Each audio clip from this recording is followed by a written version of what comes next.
नको, नाही तर आशा युक्त वक्ता ह्यात श्रोत्याच्या चित्ता. अशा वक्ता जर असेल तर श्रोत्यांना महाराज त्याचे श्रोते जे असतात जे ह्या कीर्तनाचे याचे जे हे असतात ना संयोजक असतात ते कीर्तन उस्तव विचारात पडते. महाराज किती मागती, महाराजांना किती द्यावा सांगण्याचं तात्पर्याच्या प्रकारे. आताच मला एका ठिकाणी आजच एका ठिकाणी प्रवचन करून आलो. केळीचं प्रवचन होतं महाराज. ज्ञान प्रवचन आयोजन केलं महाराज, तुम्हाला मान धरली म्हटलं. मान धर मग तुमची सुपारी काय म्हटलं. मी काय हे करेन मान तर मी म्हटलं तुला जर आवडलं तर तुम्हाला दक्षिणा दे. मी दक्षिणा म्हणलं होतो. दक्षिणा वाघाला आपण दक्षिणा म्हणायची बरं का. याच्या पुढं कोणाला मागायचं नाही. दक्षिणा दे. तुझा विचार नसेल तर वाढून दे. पण दक्षिणा शब्द म्हटल्यानंतर त्या ठिकाणी पाप आपल्या अंगाला येत नाही. संतांनी एवढं रामभाऊ महाराजांचा शब्द बरं का त्यांनी सांगितलेलं की दक्षिणा म्हणून घ्या तुम्ही. मानधन म्हणून घेऊ नका, सुपारी म्हणून घेऊ नका, ठरवून घेऊ नका. आता जर तुम्ही मला म्हणणार नाही तुम्ही जा पुढची तुम्ही आता घेतली मी नाही गेलो म्हणणार. मला माहिती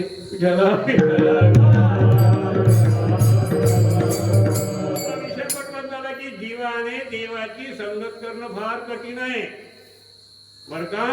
हो एवढी द्रौपदी देवाची भक्त होती महाराज. देवाने अगोदर परीक्षा घेतली आणि मग वस्त्र घेऊन धावत आले महाराज नाही का.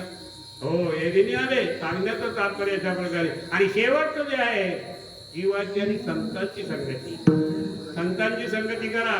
हो संत कसे मला संत उदार एवढे उदार आहेत महाराज.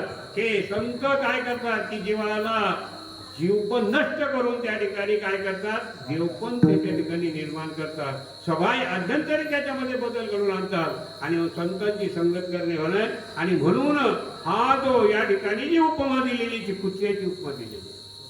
म्हणजे या ठिकाणी त्या शेतकऱ्यांना सांगितलं आमचे जे संत त्या संतांनी विश्वास ठेवलेला आहे आणि त्यांच्या शब्दावर आमचा विश्वास आहे. तो पांडुरंग त्या ठिकाणी आहे. त्यांनी बघितलं म्हणजे आम्ही देखील बघितल्यासारखं आहे. तो त्या ठिकाणी आहे अशा प्रकारे. आणि तो प्रामाणिक राहणार. कुत्रा कसा आहे सत्य महाराज प्रामाणिक आहे. मी तुम्हाला उदाहरण देतोय. तुम्ही या ठिकाणी आपले यांची कुलकर्णी बरं का त्यांची सासूरवाडी पिंपळगावची आणि माझं माया तेच. त्यांची सासूरवाडी माझं माया पिंपळगाव सर आहे.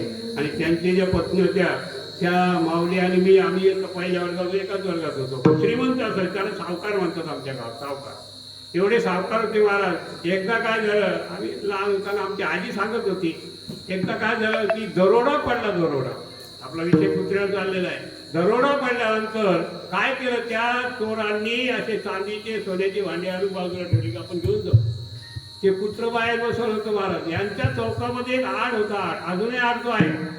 ते कुत्र काय केलं त्या कुत्र्याने तिथं आणायला गेलं ना की याने एक भांडून उचलायचं आणि त्या आडात नेऊन टाकायचं. तिकडे ते आणायला गेले याने भांडून तिकडे नेऊन टाकायचं. ते चोर आले भांडे काय झाले कुत्र आपला गुढी.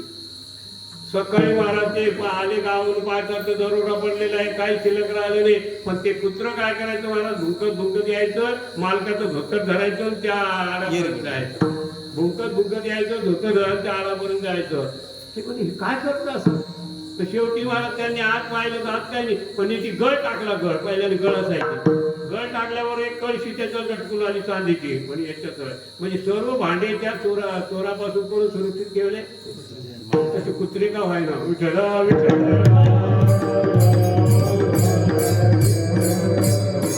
या ठिकाणी कुत्र्याची उपमा दिली आहे. संताद्वारी कुत्रा का झालं प्रेम रसा सुखलो. कारण संतांच्या ठिकाणी प्रेम आहे. प्रेम म्हणजे काय जिव्हाळा.